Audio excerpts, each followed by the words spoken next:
everyone, and today's review is going to be on a designer fragrance that's marketed to females, and it's this one that I have here, and it's called Rose and Rose, and the company is Issey Miyake. It's a new release that's come out this year. The reason I've got it is because Dan, Mr. Smelly, lent it to me, and he was sent it by Essential.com, who sell fragrances and beauty stuff online.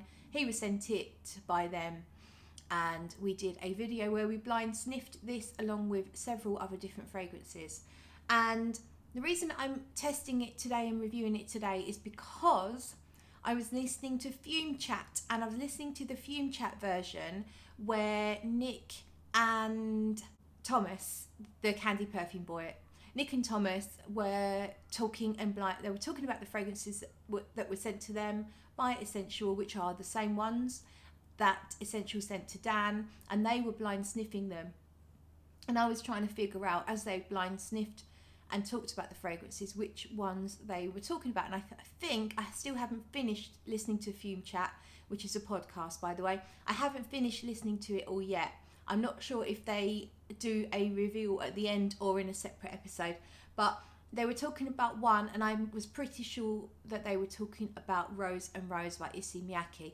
And because I felt it was a little generic and underwhelming when I first smelt it, and they seemed to quite like it, I thought I would give it a full wearing and see how it goes.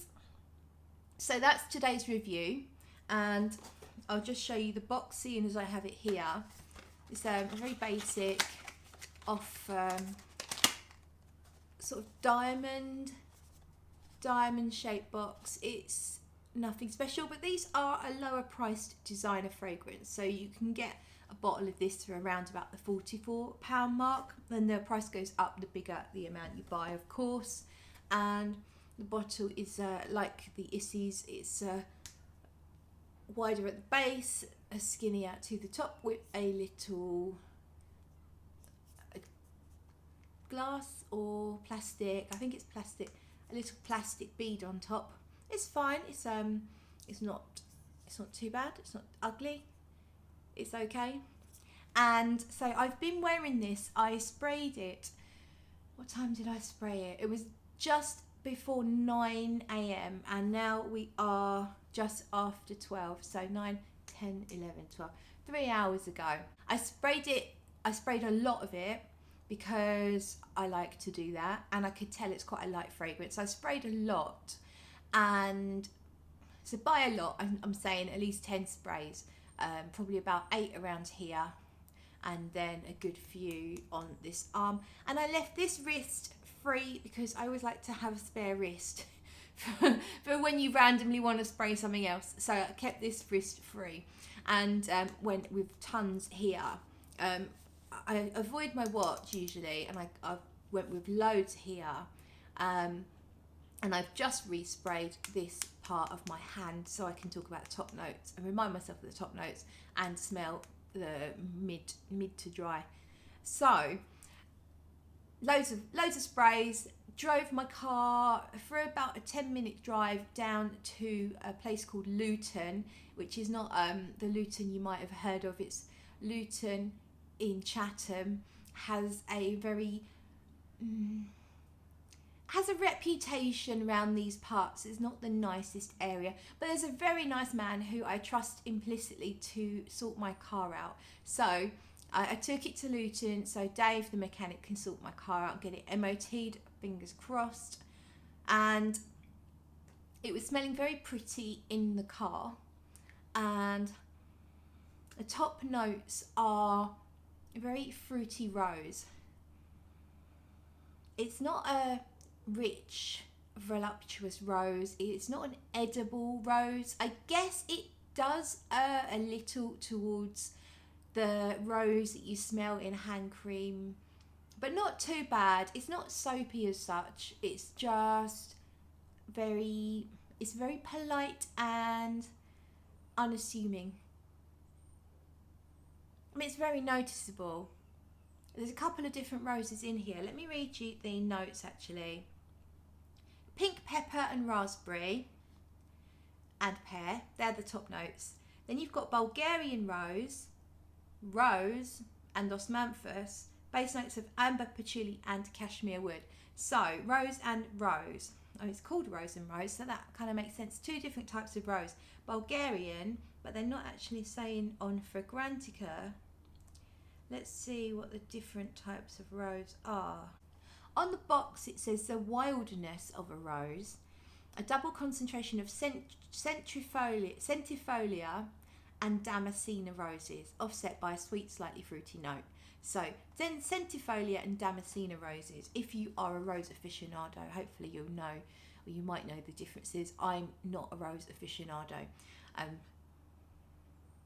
But yes, it has a real freshness.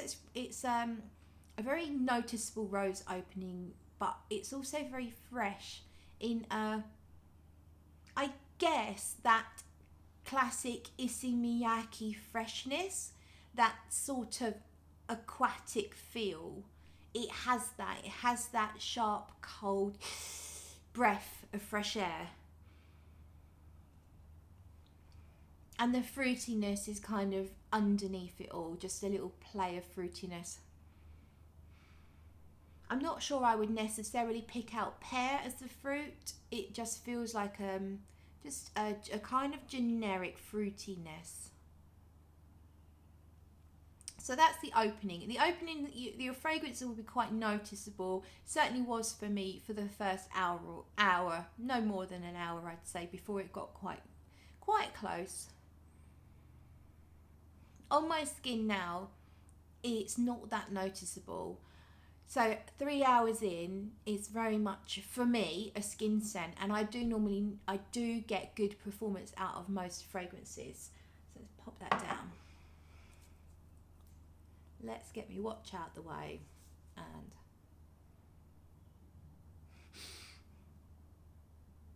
it goes kind of spicy. It is definitely still there, but it's a skin scent. It's not much more. You have to get at least that close to your skin to smell it.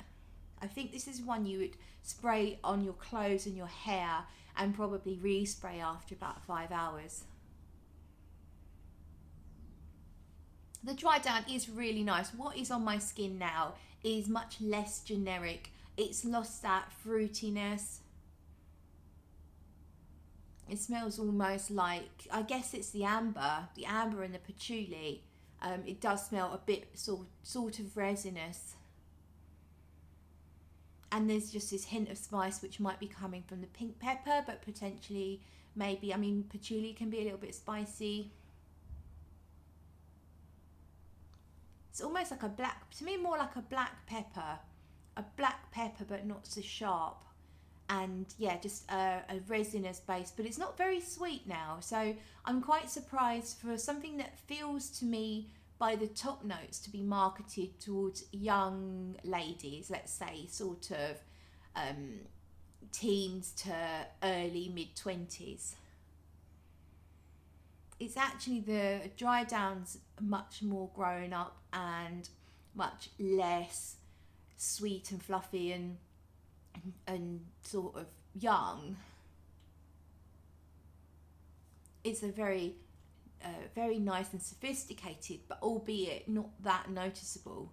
So I like how it smells in the dry down, but it's far too close to the skin to be noticeable. So for that reason, I'm not that impressed with this fragrance. I think it's nice. I think it would work in situations like just wearing it to work or to school, out for lunch with the ladies.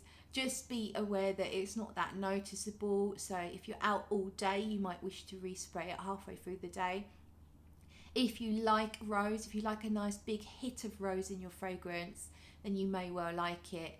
And it is a little bit different from the pack because it has that freshness, that Issey DNA. If you know Issey Miyake, you'll know what I'm talking about. It's kind of like a sea breeze-ish, almost a bit, not quite seaweed, but it errs towards seaweed.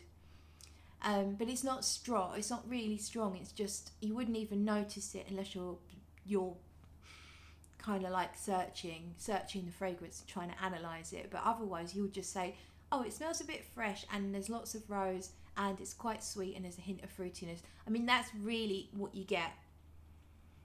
And then in the dry down, the amber sort of comes through, but it's not a mega vanilla-y amber. In fact, I don't really detect vanilla. It's more of just a sweet resin, but it's so close to the skin that it's almost not worth talking about, which is a shame, because actually it's really, really nice. So that's my thoughts. I don't think I'm going to go on any longer. That's what I think of it. And I think you should check it out if you like rose fragrances. And if you don't, then probably don't bother. Oh, and just before I go, I've got some fabulous news.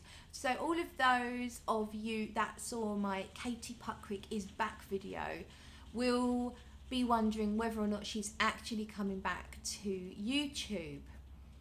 Well, I have some information. So I've been talking to a lovely lady called Sam, and she has a YouTube channel, My World of Fragrance. I'll pop the link down below, and her channel is really, really nice. Do check it out. She talks about fragrances in a really nice way.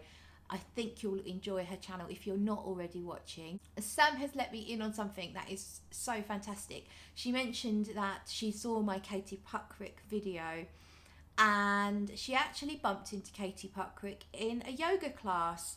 I mean, how cool is that? As a frag head, you review perfumes yourself, and then you bump into Katie Puckrik at yoga. It's mind-blowing. Mind-blown. I don't do yoga, but yes. Anyway, so Katie has told Sam that she will be back on YouTube. She's coming back in January. So I just think that's amazing news. I'm really, really pleased, and can't wait to see what Katie does when she comes back to YouTube. So that's it. That's my sort of amazing, fantastic, wonderful news. And I will see you in the next video.